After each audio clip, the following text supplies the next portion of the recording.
Bridegroom. John is past master of Porter Lodge number 137 in Valparaiso, Indiana, and is currently the Deputy Grand Master of the Grand Council of Cryptic Masons for the state of Indiana. So at the national level, John currently serves as the Grand Superintendent of Indiana for the Grand Council of Valley Masonic Degrees, and as the Provincial Grand Secretary for the Provincial Grand Court of the Masonic Order of Athelstan in England, Wales, and provinces overseas. John is a graduate of the American Academy of Art in Chicago, Illinois, and is the art designer for the Journal of the Masonic Society, and worked in advertising for Franklin Company of Chicago before starting his own design company, VM Graphics, which he currently owns and operates. John and his wife Tammy are very proud of their two girls, Diva and Phoenix. So it's my pleasure to present John Bridegroom.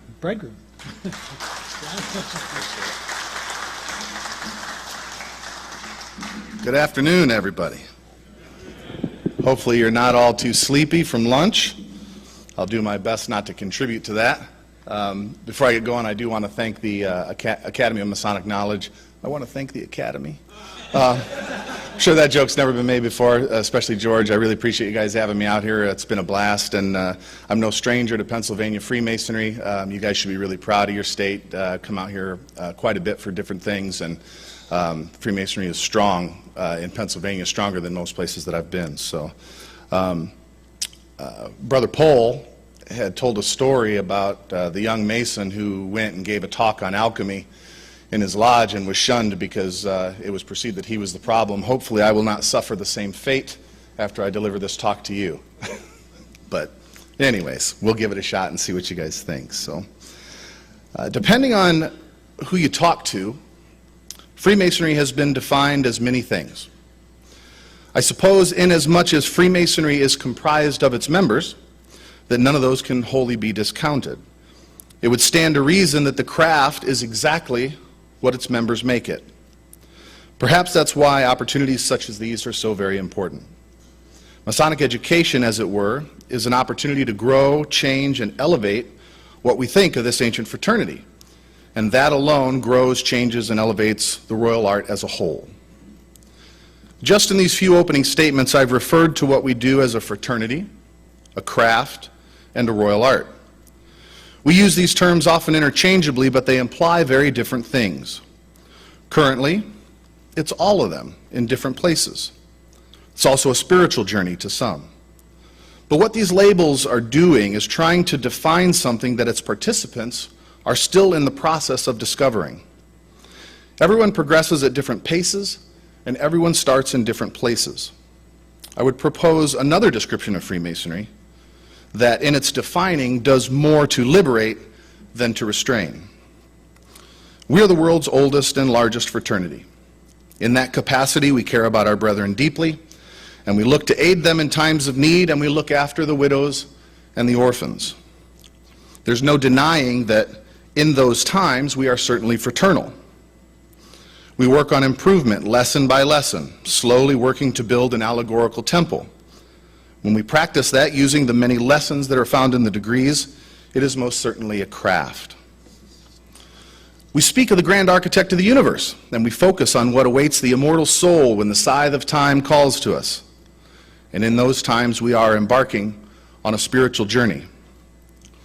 We speak of the parentage of kings and noble men, and we seek the finer things in our experiences, and in that, we are developing a truly royal art. I believe that these are characteristics of our society and not its definition. I believe that they are valuable characteristics that enable us, all of us, to engage in a very real purpose no matter where we begin or where we are along the path. Freemasonry is a philosophy above all else. It is a philosophy that poses the question of whether man can, through dedicated effort and virtuous conduct, and his understanding of himself, become a master of his own life and his own destiny. Philosophy is thus defined as that.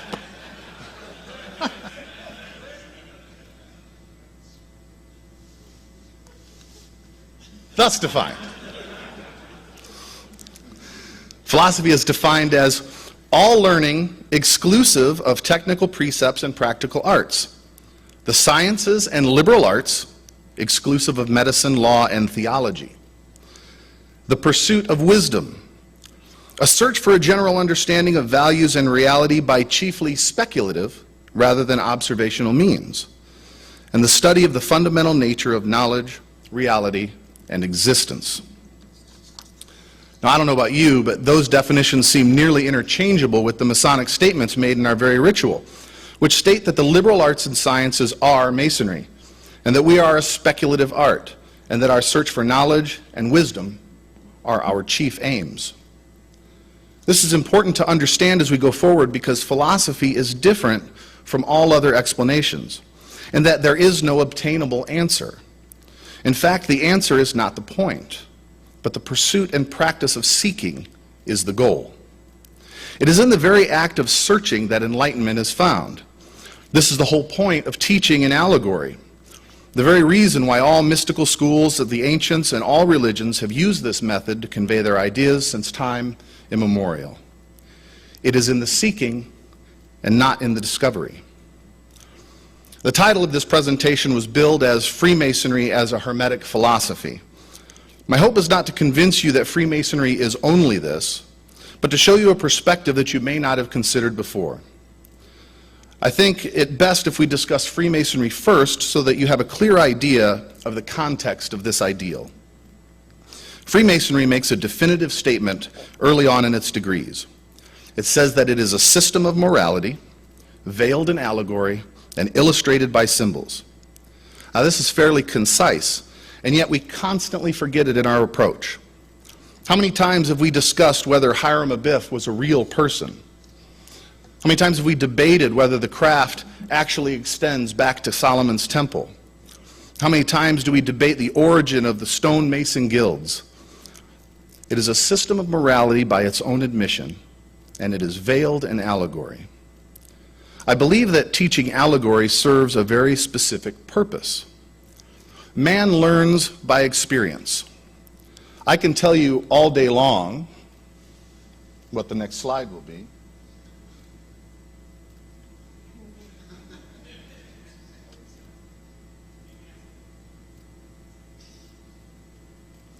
I can tell you all day long what an orange tastes like.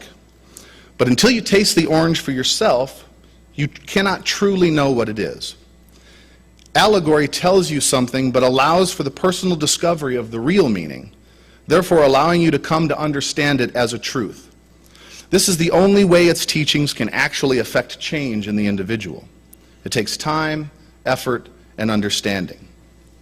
In addition, Freemasonry is a true initiatic experience. By this, I mean that there are certain stages that have been present in all initiatory experiences from the ancient mystery schools all the way up to today. These stages are cleansing and preparation, education of the mind, and a symbolic death and rebirth. I'm sure you recognize these stages in Freemasonry. Where were you first prepared to be made a Mason? When you were divested of your outward appearance and caused to kneel and attend prayer, you were undergoing a cleansing and a preparation. As a fellow craft, you are then educated on the liberal arts and the sciences, and in fact, you are told that the greatest subject a Mason can study is the mind. We'll come back to that a little bit later. And of course, the stage of symbolic death and rebirth are familiar to us all. In this way, Freemasonry seeks to truly initiate its members. This means that it intends, in a very real way, to take a man and change him, raise him up into a new life, one where he embraces a new path and uses the new tools now at his disposal to form himself into something bigger and better. I think it's clear that those involved in crafting the third degree understood all of this and that it was their intention to revive this ancient practice. In all of this, we are carried through the journey with an allegory. You are taught from your entrance into the Masonic Lodge that you are working on the building of a temple. You are given detail after detail on the building of this temple, and in the end, you come to represent its chief architect. Names and dates and locations are all very convincing, and the story woven in such a way that it's easy to get lost in its intricate veil. But a veil it is. It tells us itself. It is, in fact, an allegory for the building of the temple of man. This allegory doesn't stop with the craft degrees, but continues into the appendant bodies as well. The building of the temple of man becomes clearer and further understood in the successive degrees which extend into the family of Freemasonry. In all of its teachings, though, we must endeavor to remain vigilantly aware that we are being taught not about King Solomon and his temple, but about ourselves and our temple. When we speak of the loss of the great architect, we speak of the archetype of beauty and creation. When we speak of the loss of the Word, and we know that in the beginning the Word was with God and that the Word was God, then we know that our loss was in fact our connection to the divine. And when we speak of the Sanctum Sanctorum, we speak of the heart of man. The message in the craft degrees is one of loss, yet it is not hopeless. You were raised into a new life. You're not told these things because of how it is. It is an allegory designed to teach you what can be. We are directed to search within the pages of the volume of the sacred law and faithfully guide our steps by the truth therein revealed, assuming the intention in part is to further the study of the story of Solomon and his temple. We learn some key points on what is possible in our new character as a Freemason. These teachings are specifically laid out in the appendant bodies of the craft as well. In particular, we learn what happens when the temple is completed and dedicated to God. We also learn in the Royal Arch that which was lost, but not until we begin to build the second temple, which, according to the allegory, can only mean the afterlife. But back to the contemplation of the temple. Upon completing the temple and dedicating it to God, he himself descends into the Sanctum Sanctorum and answers the questions of the high priest when asked.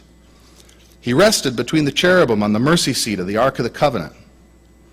But let us not get lost in the allegory. If the temple is the temple of man, and the Sanctum Sanctorum is the heart of man, then when the temple is completed and dedicated, Freemasonry tells us that it is possible for God to dwell in the heart of man and answer questions when asked. It is a lesson of the possibility to reunite with the divine, yet while you live, and that your questions will be answered by him when asked. This is a lofty and worthy goal, one only the initiated can hope for. With this possibility in mind, Freemasonry sets its sights on teaching its initiates how to build that temple properly. It is a system of morality, after all.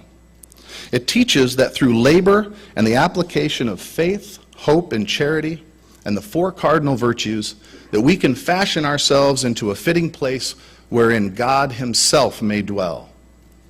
A lofty goal indeed. But Freemasonry teaches something more, because Freemasonry doesn't make us priests, and it doesn't make us prophets. It makes us masters. What does it mean to be a master mason? If the mason is building the temple of his life, and you are a master, then it follows that the implication is that you are indeed a master of your own life. This is the heart and soul of Freemasonry. You are now a master of your own destiny, or more importantly, you should be. It is through the understanding of yourself as a mechanism of the universe and utilizing the tools of the craft to build your future that you may reunite and unite your will with the divine, so that in harmony together you will become the master of your own world. This is the real work of a Freemason, the great work. It is written on the Tyler's chair in the house of the temple, just outside the room where the Supreme Council meets. Know thyself. Hermeticism is a more difficult subject to approach.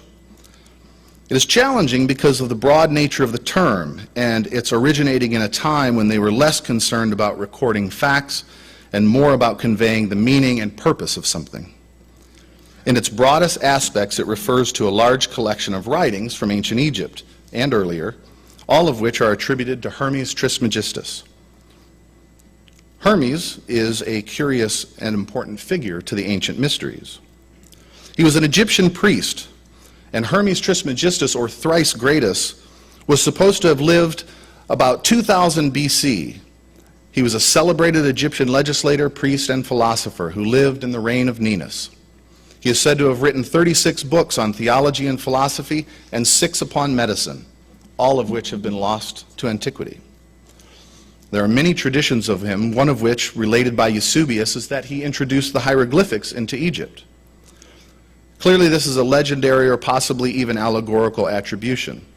Its purpose, though, seems to be to position Hermes as the bringer of wisdom, and his title of Trismegistus translating into thrice great, indicating that he was wise in medicine, philosophy, and religion.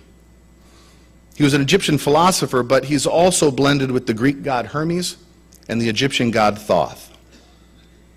It was fabled that Pythagoras and Plato had derived their knowledge from him, and that he had recorded his inventions upon pillars.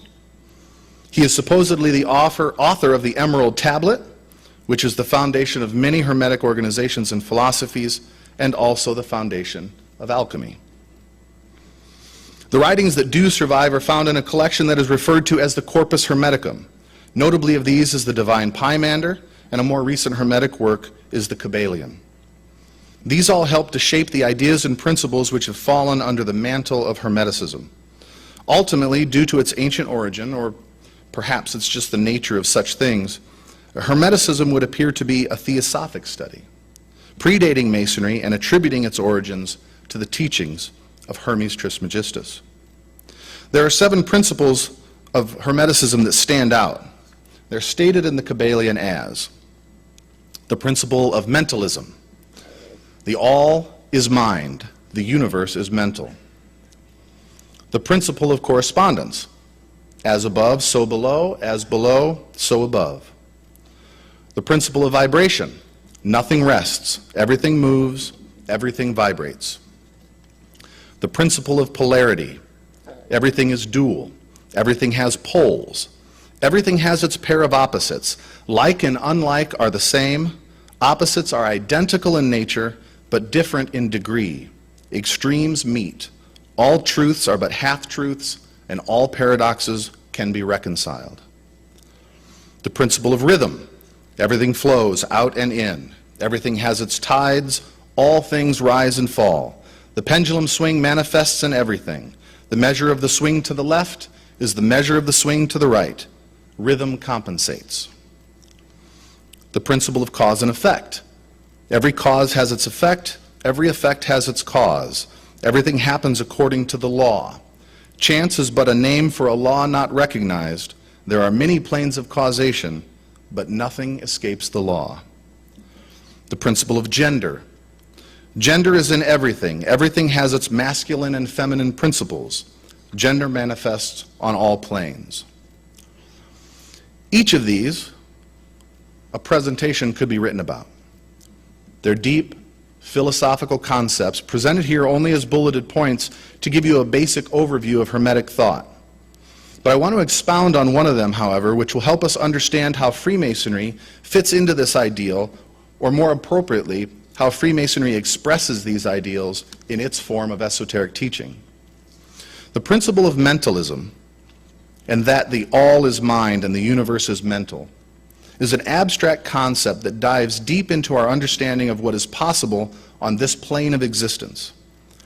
In conjunction with the principle of polarity, it teaches the notion of mental transmutation. Hermeticism teaches that the mind, as well as metals and elements, may be transmuted from state to state, degree to degree, condition to condition, pole to pole, or vibration to vibration. True Hermetic transmutation is a mental art. The notion here is that if the underlying structure of the universe is mental, then the art of mental transmutation is the very art of changing the universe around us. Our ability to apply our will in a structured, disciplined way, and it can, in effect, render us masters of our own world. Hermeticism is the foundation of another art mentioned before, that of alchemy. In medieval literature, it's become known as the art of changing lead into gold. By the uninitiated, it had been viewed as a vain art, based in greed, and using chemistry to change base lead into rich gold. But it is a Hermetic art, and true Hermetic transmutation is a mental art. Freemasons should view alchemy as an allegorical science then, and recognize the lead as the rough ashlar and the gold as the perfect ashlar. Instead of seeing a chemical science, you will see a spiritual alchemy of perfecting one's soul. Curiously, the symbol for gold in alchemical teachings is the point within the circle. I think that already we've seen some cursory parallels in Hermetic thought and Freemasonry, but I'd like to make a more direct connection for you. After all, similarity in practice does not always imply similarity in intent. I still hold that Freemasonry is indeed a Hermetic philosophy, and I want to share with you how in our own history, in our own ritual, we point to it. And I also want to express to you why it's important for us to know it. To begin to show you a link to Hermeticism and Freemasonry, I want to start with one of the more understated rites of Freemasonry, the cryptic rite. This can also be found in the 13th Scottish Rite degree, the Royal Arch of Enoch, or Knight of the Ninth Arch. I will use the cryptic rite as the cryptic degrees for my example, only because I'm more familiar with them, not out of any kind of favor or prejudice. In the cryptic degrees, we witness the erection of a secret vault or crypt under 9 arches, where the secrets of Masonry are maintained. Every detail in this story is a retelling of the Masonic Legend of Enoch, which is recounted in both Mackey's and Coyle's encyclopedias. How many of you have heard of the biblical character Enoch? Oh, fair amount, great. Well, Enoch is no small figure in biblical history, despite the fact that he barely appears in the Bible itself. Enoch was in fact the 7th of the patriarchs. He's the son of Jared, the grandfather of Noah. He was born in 662 BC, and it is said that his earthly pilgrimage terminated in 987, where he did not die, but is one of only 2 people that ascended directly to heaven. According to accounts, his life was exactly 365 years long. It is said that he was disgusted with the evil swelling in man all around him, and appalled at the thought of its inevitable consequences, he fled to the solitude and secrecy of Mount Moriah and devoted himself to prayer and pious contemplation. It was on that spot, then first consecrated by this patriarchal hermitage, but afterwards made still more holy by the sacrifices of Abraham, David, and of Solomon, that we are informed that the Shekinah, or sacred presence, appeared to him and gave him those instructions which were to preserve the wisdom of the antediluvians to their posterity, when the world, with the exception of but one family, should be destroyed by the forthcoming flood. The circumstances which occurred at that time are recorded in a tradition which now forms what has been called the Great Masonic Legend of Enoch. And it is said that he walked with God, and it was transmitted to him all the wisdom of the liberal arts and sciences, and given to him was the ineffable name of God. Along with the arts and sciences, God informed Enoch that he would destroy the world by either flood or fire. In the legend, it is said that having realized that this wonderful knowledge that he had been given would be lost forever when the earth was destroyed, that he and his sons erected 2 pillars, one pillar of marble to withstand the influence of fire, and the other of brass to resist the action of water. On the pillar of brass, he engraved the history of creation, the principles of the arts and sciences, and the doctrines of speculative Freemasonry as they were practiced in his time. And on the one of marble, he inscribed characters and hieroglyphics, importing that near the spot where they stood, a precious treasure was deposited in a subterranean vault. It is said that Enoch, under the inspiration of the Most High and in obedience to the instructions that he had received in a vision, built a temple underground on Mount Moriah and dedicated it to God. His son Methuselah constructed the building, although he was not acquainted with his father's motives for the erection. This temple consisted of 9 vaults, situated perpendicularly beneath each other and communicated by apertures left in each vault. Enoch then caused a triangular plate of gold to be made, each side of which was a cubit long, and he enriched it with the most precious stones and encrusted the plate on a stone of agate of the same form. On the plate he engraved the true name of God, or the Tetragrammaton, and placing it on a cubical stone, known thereafter as the stone of foundation, he deposited the whole within the lowest arch.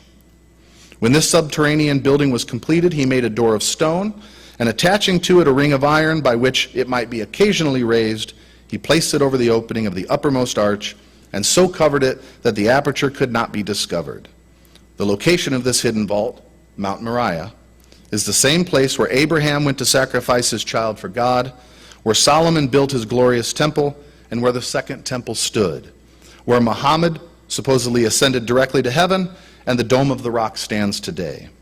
It is said that this is the single most important piece of real estate for all the major Western religions. And the legend says that this underground chamber was later discovered by Solomon when he excavated for the foundation of his great temple. Thus is related the Masonic legend of Enoch. Anyone familiar with the cryptic degrees will immediately recognize the common elements. There is no doubt that the inspiration for the drama that unfolds within the cryptic degrees is indeed this very legend. This may not seem to be important when looking at organized Freemasonry today. The connection lies buried in our past, before the formation of the Grand Lodge of England in 1717 and Anderson's constitutions in 1725. Anderson's constitutions were commissioned to be the definitive work designed to thenceforth govern the craft. Prior to that point, the craft was governed by documents which we now call the ancient constitutions or charges. Within the ancient charges, this statement is essentially unchanged in all of them.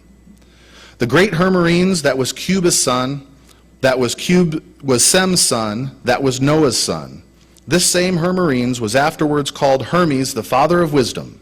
He found one of the two pillars of stone and found the science written therein, and he taught it to other men. Hermes, the father of wisdom, who is indeed a man called Hermes Trismegistus, is cited as the founder of Freemasonry in the ancient charges.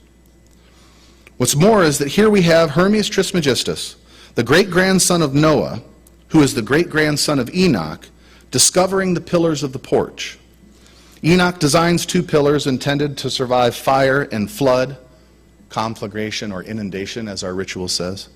His grandson Noah is the only surviving family of the great flood, and Noah's great-grandson Hermes discovers the pillars and returns the knowledge to man, a chosen family bloodline preserving the word for future generations.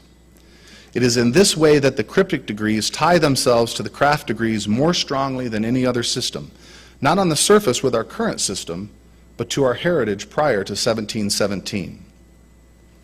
Hermes' title of Trismegistus, as we said, means thrice great. In the cryptic degrees, Solomon is sometimes referred to as the thrice illustrious King Solomon. When you serve as illustrious master of a council of cryptic masons, you are eligible for the degree of thrice illustrious master. Even Anderson's constitutions did not fully abandon the concept, and in his constitutions he briefly states the legend of Enoch, and when he published the second edition of his constitutions, he repeated the legend with the additional statement that Enoch was expert and bright in both the science and art of geometry and masonry, an abridgment of which he placed on pillars which he had erected. Now, the ancient constitutions were compiled and rewritten by Dr. Anderson in 1723, and this is the first time that Hiram Abiff is mentioned by name in Masonic history. The mention of Hermes disappears. But interestingly enough, one of Hermes' prominent creations mentioned earlier, known as the Emerald Tablet, the basis of Hermetic philosophies and foundation of the science of alchemy, begins by saying, "I am called Hiram, one in essence, three in aspect, and in this Trinity is the wisdom of the whole world." Now, perhaps Dr. Anderson was familiar with this when he rendered his edition of the Masonic constitutions. Undoubtedly, his close confidant, the Reverend Dr. John Theophilus de Sagaliers, who became the third Grand Master of the Grand Lodge of England, certainly was, as he was a philosopher and a practicing alchemist. It has been cited that although attributed to Dr. James Anderson, the general regulations found in the first edition of the constitutions were compiled under his supervision. And so here we are. Freemasonry has proven itself to be a multifaceted entity indeed. I'm always encouraged and buoyed up by the noble aspects of its charity and its brotherhood. I'm often enamored with its royal character and its rich history. My spirit is lifted up by its lofty spiritual concepts. Often I find myself alone on this journey, and yet I find strength in its teachings which embolden me to not fear standing alone. But these things do not reveal to me what Freemasonry is, not its core, which has a penchant for remaining elusive. It is when you begin to see Freemasonry as a philosophy that you begin to understand that its elusiveness is its greatest character. Freemasonry wants seekers. Those who stop seeking become a stone that has ceased to be wrought. It is Freemasonry's philosophic nature that bestows its riches upon its masters. The Hermetic nature of this craft offers something more. It offers a system of understanding that may render unto its builders the true secret of building. It is in the Hermetic nature of this philosophy that we may become true masters. The parallels of the Hermetic arts as well as the other Hermetic societies to Freemasonry are intentional and strong, I believe. It proposes that we ourselves indeed swing the hammer that shapes the stone and builds the temple. It sets squarely in our hands the ability to shape our temple and our world and our future. While Freemasonry is not Hermeticism, it is its own system of Hermetic philosophy, and with its own allegorical teachings, it's arguably the most successful and widespread of them all. Plainly stated, Freemasonry, as a Hermetic philosophy, says that we have the power to shape and form our world and our lives by the direct application of our minds, performing a mental transmutation of the physical world around us. If effective, no teaching could be more powerful, no initiation more life-changing. I stated in the beginning that Freemasonry is exactly what its members make it. This I believe to be true, and that is why I find it so important for these opportunities to engage one another. Not all Masonic truths are buried in dusty pages of authors of the past. Many will be born today in the minds of our contemporaries. I doubt that those great men of the Royal Society spent too much time dwelling on the revelations of old. They were interpreting things according to their current time and offering revelations that came from deep contemplation that they themselves had made. What did these teachings mean to them then, at that moment? In turn, we should be looking at these teachings along with their revelations and come to our own as they relate to us today. That is the nature of philosophy. I feel like today we suffer from a lack of self-confidence. In a way, the term Masonic education has failed us and led to Masonic education being hijacked by educators and academics. Their aim is to document history and record data, and as a result, we begin to be told what Masonic truth is. We are inundated with school course after school course, each with their appropriate patent of completion, and all we end up with is the ability to cite book and verse of a thought that was relevant a century ago, but today can seem trite and obvious at best, and at its worst, mundane. If Freemasonry is what we make it, then let us realize that it is a philosophy at heart and commence to engage each other's intellect. Let us look around us and through the lens of Masonic philosophy begin to see the world in a new context, and together, one against another, develop new revelations. Let us make Freemasonry what it is meant to be, a catalyst, a vehicle that drives the heart of man to new heights and makes us not librarians, but visionaries. If the Hermetic principles are indeed active, then what we think defines what we become. And if we continue to think only of what dead men have said, we have already died along with them. If we excite our minds with new meanings and new visions, deeper aspirations spurred on by the timeless allegorical lessons of this royal art, then we will rise again and like a magnet draw near to us like minds who will sharpen us as we sharpen them. Thank you.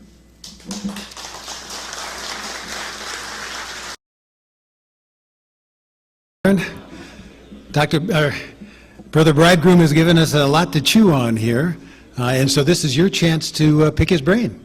So we have our two microphones ready to go. So again, same rules apply. Just raise your hand if you want to ask a question. Tell us your name and your lodge number, and direct your questions to Dr. Bridegroom's comments. I keep calling you Doctor. Brother Bridegroom. I appreciate that. Thank you. All right, who wants to start? Back there.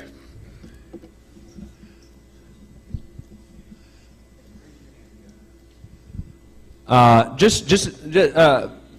Steele, University Lodge 51 here, Philadelphia. Top three books to get started on Hermetic reading. You got any recommendations? So on Hermeticism itself, I would recommend the Divine Pymander and the Kabbalion. And there's a couple of different versions of it, and they get to be kind of expensive, but there's a book by Arthur Waite called The Hermetic Library. Thank you. So those are great books for Hermeticism itself. If you're looking for some connections to Freemasonry and Hermeticism, there's a book called Hermetic Freemasonry, and that one has it's a real small book, and the connections are fairly simple, but it'll get you thinking about how the two relate to one another, because the Hermetic books can be fairly abstract. So.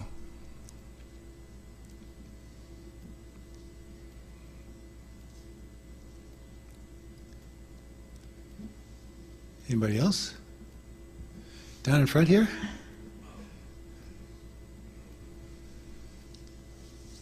Thank you. Josh Palmer, Lodge 43, Lancaster.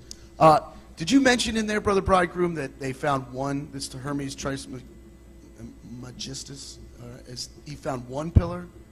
Or That's how the legend relates it, yeah. And I'm assuming it's the liberal arts and sciences pillar that they're referring to. Is there any information you have on the other pillar? Because I've heard other traditions with Nimrod, Tower of Babel, that kind of stuff. Does that factor into these legends you interestingly enough, so because these are obviously legendary accounts, and they vary slightly depending on what source you read them out of, the one that I specifically cited in the paper said that one had the history of creation, liberal arts and sciences. The other pillar showed the location of the secret vault. And so according to that, the pillar with the location of the secret vault was not found, and the only way that we knew that was that when they went to build the temple, they discovered it when they were digging for the foundation.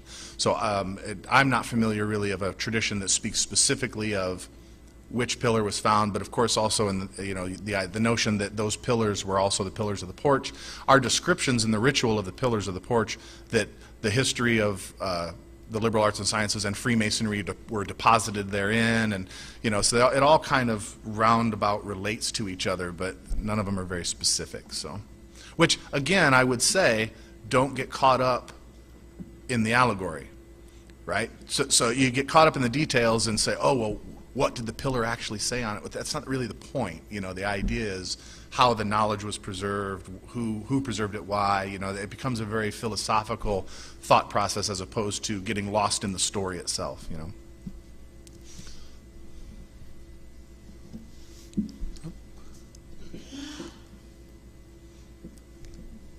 Down in front here? Hi, Brother Matt Wrigley, Warren Lodge 310. Thank you, Brother Bridegroom. I find anything about Hermeticism fascinating, and alchemy in general. Yay. Hey, seriously. So the first thing before I ask my question, I just want to say I really love the point where you talk about what you think you become. I'm sure a lot of people are familiar with Napoleon Hill and his concept of thoughts being things, and I just think it really is a groundbreaking thought that you can create your world based on what you project in your mind and then take action to sort of realize and create. I have two questions, really. One is easy. What's your favorite Hermetic philosophy? So, as above, so below, mentalism, any of those. And then the second question is, what's your opinion philosophically on the universal medicine in regards to alchemy? I'm sure you have more of a non-literal opinion on it, if I'm not being too, or asking too much. So, okay, all right. Sorry, I know that was a lot. No, that's okay. I think the 7 Hermetic principles that I laid out, if I was to pick one, it would probably be the first one, which would be the all is the mind and the universe is mental, and because that really sets the tapestry for how everything else functions in Hermetic thought. And I actually had a little bit of a difficult time pulling out how I was going to explain what I wanted to say, just using one principle or two principles, because they all interact together. So that's why it becomes such an abstract topic to talk about, because they all weave into each other in a way that forms a bigger thought or a bigger idea of sort of how the universe actually operates. For example, the notion that everything, there was the principle that said that like and unlike are the same, they're just different in degree. You can understand that if you think about there's no such thing as hot and there's no such thing as cold. They're degrees on the scale of temperature, right? And so love and hate, the same type of thing. Love and hate are the same emotion, they're just polarized so you can transmute one into the other through a mental application. Of course, that plays directly into how do you do that? Well, it's through the principle of vibration. And because everything moves and everything vibrates and the universe is mind, and now you start to work on mental. So we're getting a little deep into Hermetic thought, which, it tends to, I like to explain how I believe that Freemasonry is a Hermetic philosophy. But true Hermetic thought tends to go off the reservation for a lot of people. So I try to be, the notion of that the all is the mind and the universe is mental, and that you as an individual have the power to actually physically change the universe around you sounds a little hokey pokey. I forget how Mike said it. He said something like that. I think it was booga booga. Booga booga, right? Even though, certainly quantum science is starting to discover some similar things about how we observe the world around us and how that affects the world around us. So, and what was the second part of your question? Forgive me. So, that's what you're referring to as a philosopher's stone. So, humans are interesting creatures. We could easily just say, be better, right? You should be a better person. Oh, great. Yeah, well, we all know that, right? But for some reason, we tend to concoct very elaborate myths and theories to help convince us of how and why we should do such things. Probably largely because we are also sensual creatures that are subject to wants and desires of the material world. So, which Freemasonry also deals with, in their philosophy of divesting yourself of the vices and superfluities. So the notion that there is a philosopher's stone that you can make, which I don't think, I mean, there are some folks, I know some folks that claim to be practicing alchemists and claim that they can do that in a laboratory. If they still look like they're 20 years old when I'm 90, we'll have something to talk about. But I think that the idea is this notion that if you work on the mental transmutation, which is sort of the allegorical story, the lead into the gold, the rough ashlar into the perfect ashlar, if you work on that, then you will realize that the key to what we all as Freemasons might call the immortality of the soul, the belief of the immortality of the soul. If you work on these things with this process, then you will recognize that the philosopher's stone, that which gives you immortality, is an understanding of the true nature of who you are and what you are, not something that's going to allow you to live until 2090 or something like that. And who would want to do that anyways, right? I mean, this place is full of misery and greed and hate. To me, it's a very philosophical thought process that is real in the essence that we are something more than what we are here. And so is that transmutation attainable in a very real sense? I believe it is. And that, so I like to give, I might be rambling, but forgive me for a minute. I'm going to tell you a story, right? So let's say that I took you on a plane to Japan, and I dropped you off at the train station, and I said, you got to be at Central Gardens in 2 hours. But you don't speak Japanese, and you can't read the signs, and you're stuck in the subway station. You have no idea how to get where you're going, right? You're going to stand there, you're going to flounder, whatever. If you spent 3 months or a year prior to me dropping you off in Japan, studying their subway system, learning how the language works, assuming you could learn Japanese in 3 months, forgive me. When I dropped you off there, you would go, oh, okay, I'm going to take the green line, I'm going to go here, I'm going to do this, right? This is the science of the afterlife, right? When we're talking about working on things of a spiritual nature and working while we live on these sort of Hermetic concepts, these spiritual ideas, what we're doing is planning for when we get dropped into the chaos of whatever comes next. Perhaps we will recognize signs, symbols, that will help us get where we need to go or understand at least where we are, right? So that's how I kind of look at this philosophy and how it directly applies and relates to us. We all know we're going to the same place. We have no idea what it's going to be when we get there, but we have these sort of ideas of these eternal ideas that we can study and fashion that will hopefully help us when we land in the second temple of the Royal Arch, if you were, if that helps.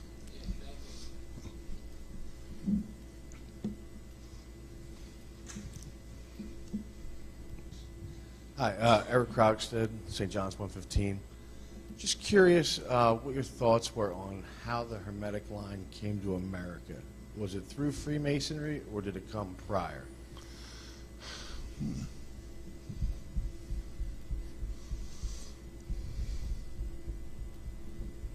I'm trying to remember dates, which I'm not very adept at. I think that so Hermeticism has kind of always been there from Egyptian times, right? So historically, it probably could have found its way into culture from an academic standpoint, just by studying historically, the texts and things that came out of that time. The notion of practicing Hermeticism could have come over here through Freemasonry, or at least, see, Freemasonry to me, it's a Hermetic philosophy, but like I said in the paper, I wanted to make sure I wasn't trying to tell you guys that Freemasonry is Hermeticism, because it's not. It's just, Freemasonry is an amalgam of all of these different mystery schools and sciences, and it has a strong element of Hermeticism in it, in my opinion. But there are other Hermetic societies that have come over here and operated as well. I mean, the Rosicrucian Society, the Hermetic Order of the Golden Dawn, a lot of those, some of them were brought over here by Freemasons, some of them were brought over here by people who were around Freemasonry but not necessarily Freemasons themselves. So I don't know that I could pinpoint whether Freemasonry was responsible for it coming over here, but I certainly believe that when it came over here, it carried a strong element of that with it.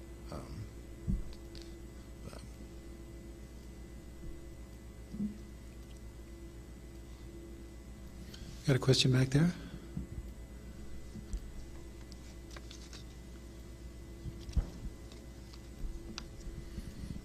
Jim Brand, Concordia 67 from Jenkintown.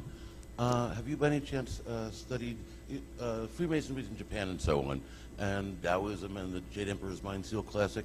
Do you happen to be familiar with any of that? Forgive me, I'm having a hard time hearing you. Taoism in Japan and Freemasonry in Japan. A lot of these topics are covered under Taoism and the Jade Emperor's Mind Seal Classic. Have you any experience with that at all? I'm not super versed in those traditions. The Eastern traditions, I belong to an organization that actually explores some of the Eastern traditions as relates to Freemasonry. There are a lot of parallels in that thought as well. So this is an interesting question, because we all know Freemasonry as being non-religious, non-denominational. What secular is probably, I'm not familiar with the term, forgive me, but ecumenical, thank you. But that wasn't always the case, and actually Freemasonry prior to Anderson's constitutions, largely a Christian organization.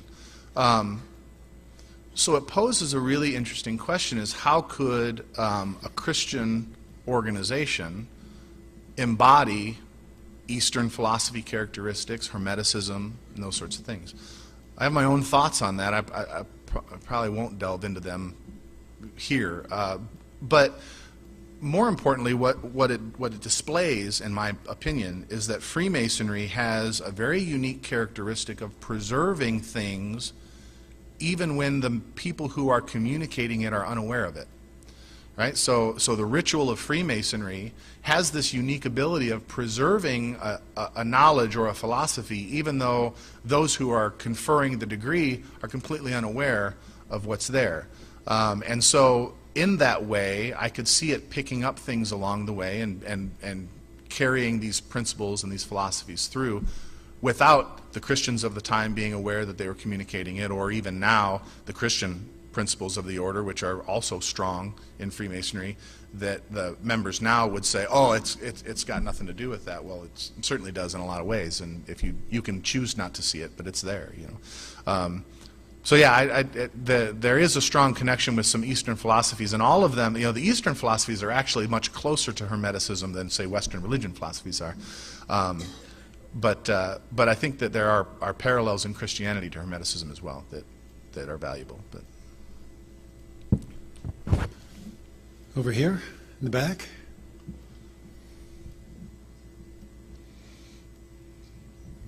Fred Whitley, Ephrata Lodge 665 in Ephrata. I'm very interested personally in being somewhat like a lawyer, who would argue a case and usually get ammunition from both sides so you can help. I have a son that belongs to a very fundamentalist church.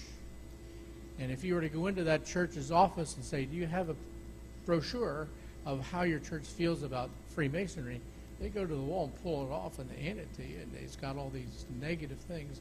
And as you're talking, I keep saying to myself, what is it that these people feel about us that maybe they're picking up about the topics that we're talking about that I don't feel comfortable with, that I don't know, that type of thing. I'd like you to maybe give a thought as to where you think some of these people would be coming about, where we're anti whatever you want to put in there. And hear what you have to say about that, please, if I made my question clear. yeah, I think I understand. I think I understand that you put me in a very dangerous position. What I would say publicly most of the time to that would be that it's their problem, not ours, and so I have no idea really what's going on in their heads or why they would object to certain things. I would say that from an organized religion standpoint, they have a very vested interest in sort of controlling the notion of salvation, right? We have the story. This is so. And what I'm saying shouldn't be really that aggravating to anybody, because it's also the responsible for all of the divisions within Christianity. You know, the differences of how the Islamic religions, the Jewish religions, and the Christian religions all pray to the same God. They all pray to the God of Abraham, but they all differ widely on how we get there. And so even within the denominations of Christianity, whether it's the notions on how baptism is conferred or what the sacraments are, and each one says our sacraments are our sacraments, and if you receive the sacraments over there, they're not valid over here, and we may or may not allow you to retake the sacraments when you come over here. And so they have a very vested interest in sort of being definitive and being the authority on what is the course of salvation. And so the notion of an organization that allows you to have a direct personal connection with the divine without the need of a teacher or a preacher I could see them objecting to that strenuously. They will cite a lot of times that it's the fact that we take obligations or vows. Most of them is, particularly I think Catholicism, what they cite as their problem is that we take an obligation or a vow, and you're not allowed to do that unless you are taking those obligations and vows of the church. But I think it runs deeper than that. I think it runs deeper into the notion of what salvation is, how do we communicate with God, what rights do we have as an individual human being to connect directly with the divine. And the Eastern religions, and certainly the notion of Hermeticism in a roundabout way, says that you can do that on your own. You know, you can do that personally. Now, I'm a Christian, I attend church, and I enjoy it, and I see a real value in that experience. But I also believe that, you know, my connection with God can be very direct, and I don't need a mediator. So, does that help you a little bit without me going down a road that's going to get me expunged? Just to follow up, what would you say as a Freemason you would like to see us as a group become more familiar with Freemasonry that maybe is a topic that we're not comfortable with or even knowledgeable of? I want to be able to talk to these people from a more specific viewpoint, but I don't feel like I have my ammunition yet. Thank you. So on the surface, I've always been a little bit baffled. You know, we open every meeting with the Holy Bible on the altar. Almost all of our teachings revolve around biblical circumstances. In fact, I probably learned more about the Bible in my tenure as a Freemason than all of the time before I was a Freemason, going to church and being a kid and Sunday school and all that. So Freemasonry, in a very real way, brought me back to religion, because it brought me back to understanding that there was an importance to a spirituality in my life, okay? And so I always challenge, if there's someone who is of a particular religious persuasion that has a problem with Freemasonry, I always challenge them to take a look at what we actually do, not what you read on the internet, you know, and you'll always get the crazies that'll say, oh, well, you're just not one of the 33rds, you don't really know the real cabal that's going on. And my argument to that always is, in Indiana alone, there's 60,000 Freemasons, 55, 60,000, okay, in Indiana alone. So there's millions in the United States. And if there's like 150 of them that are sacrificing babies and riding goats at night, but all of the rest of them are supporting children's hospitals and doing charitable works and visiting their church, that is a failed evil organization. You know? It's really not well thought out. And so, you know, to me, it's really kind of preposterous. And I do my best to hearken back to the entered apprentice charge that says, you know, don't enter into argument with those who, through ignorance, may ridicule our organization. There's wisdom in that, and sometimes you just have to walk away. But the best thing to do is to be active. If you have a church and you want to be active in it, show them what kind of person you are, and then when they start thinking about Freemasonry, they'll think of you and say, how bad could it be, you know? I mean, my grandfather's a Freemason, and when I start thinking of what, you know, you guys, what is Jack Chick, those little cartoons you used to get, the pamphlets stuck on your windows that, you know, said that we were responsible for all the evils in the world, and I'd look at that cartoon and I'd look at my grandpa and go, yeah, I don't think so, you know, so.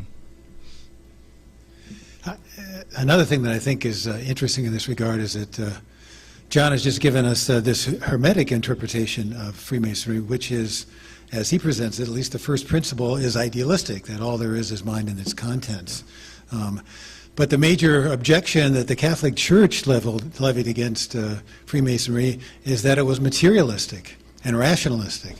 It thought that all there was matter in motion, and the only source of knowledge was reason, and of course the Church disagreed with that. So I think that that just shows that there's many different interpretations of Freemasonry. You can't pin it to just one, and to identify one particular interpretation and say, well, this is what Freemasonry is, and we're against it, is just wrong. I agree. Down here in front? I will mention, too, that, you know, that there might be some twinge of the fact that most of our ritual, our allegory, revolves around the Jewish part of the Bible and Jewish mysticism. And so, you know, there could be, from a Christian standpoint, that most of what we do deals with Old Testament. That could be a little bit of an issue, too. But I don't think that it should be, but it probably does stick in some craws somewhere. I don't know. Hi, Benjamin Lippman, Shiloh McCall Lodge number 558 in Sourton, Pennsylvania. You're talking in your presentation about rhythm and vibrations, and this musical theory, the music of spheres, where everything in the universe has a frequency and vibrates, and even the atoms that make up us, the earth, the moon, the sun, everything has this frequency that creates a symphony for God. Is that part of the Hermetic philosophy, or some semblance of that idea? Is there some Masonic correlation with that that's deeper in this aspect, or? So, yes, I think one of the Hermetic principles is principle of vibration, and it says exactly that. And so, this is an interesting thing, right? So we've got a Hermetic principle, which is you know, predating the Egyptian dynasties, that's saying everything is vibration, everything moves, everything fluctuates, everything has a frequency. Long before there was a science that could really dive down and actually discover that. To me, that's fascinating. That there are things that were thought about in the minds of our ancient brethren that they really probably had no way to actually measure or understand. So this is where Hermeticism starts to go into some really kind of uncharted, thought-provoking territories of, through mental transmutation, what is actually possible. What is actually happening when we think of an idea and send those vibrations out into the universe, and then things echo back to us and come to us, and certainly on a very cursory level, we all understand that our attitudes and our demeanors certainly change that which comes to us, and the things that we get the opportunities to do and the people that we are around.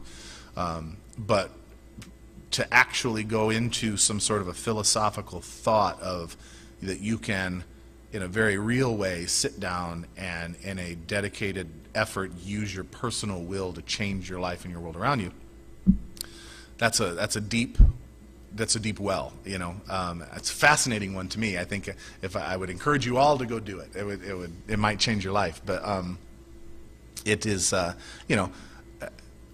even going as deep as the notion of, if you could change the future and you could change the past, would you know it?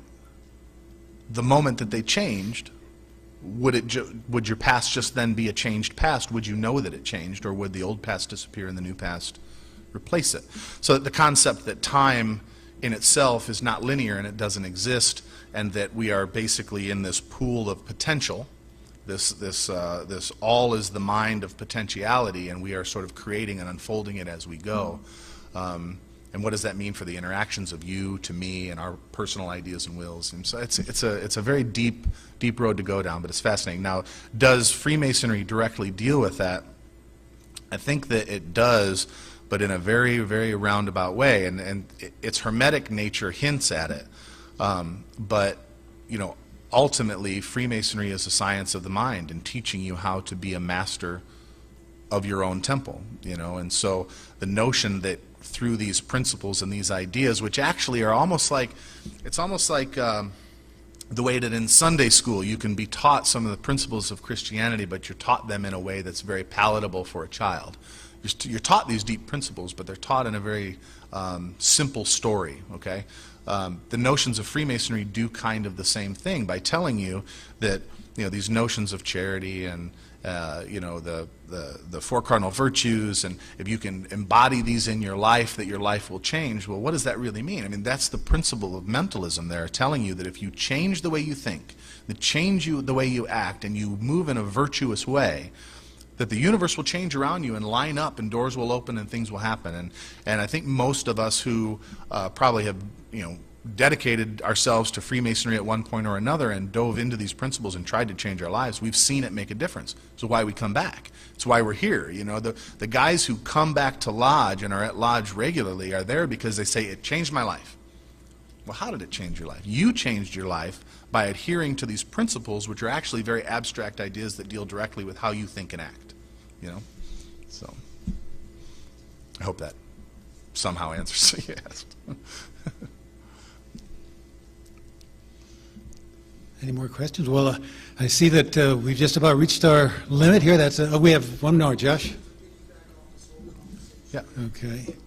So wait for the microphone, Josh. There you go.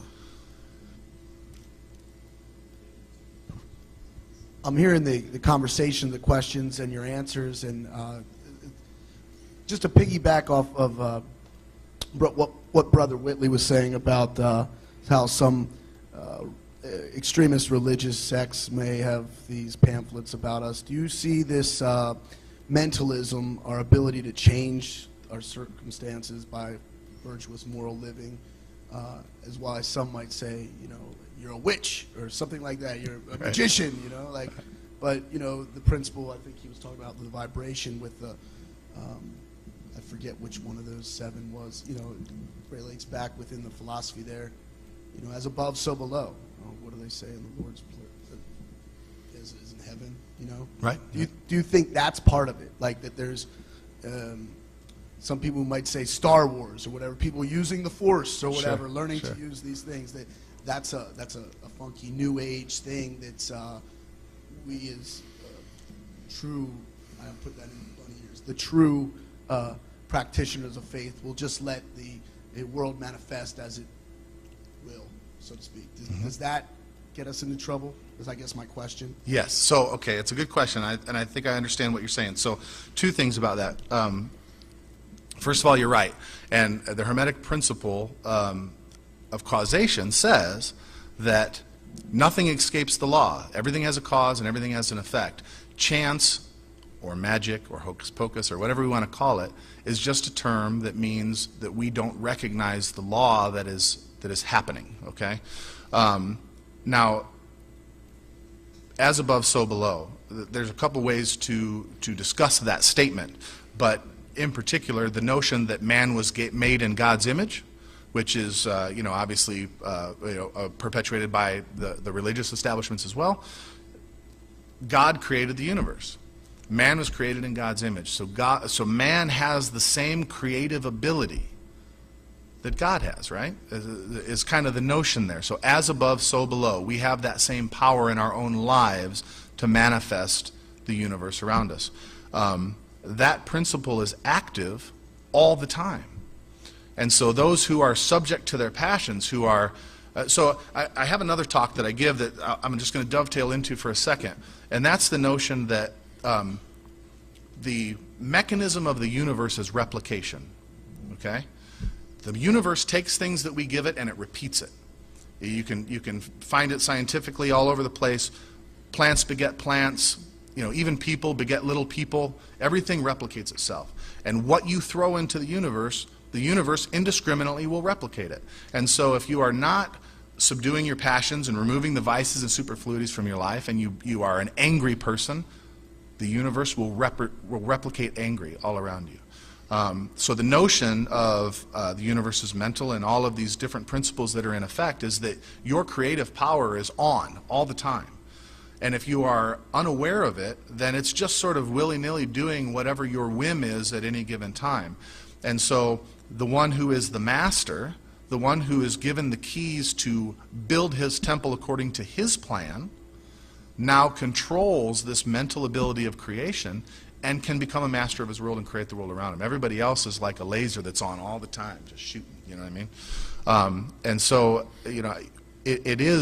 this is why being initiated matters. This is why going through this process and being a part of Freemasonry matters to us, or whatever tradition that you are involved in, be it a Hermetic tradition or a religious tradition.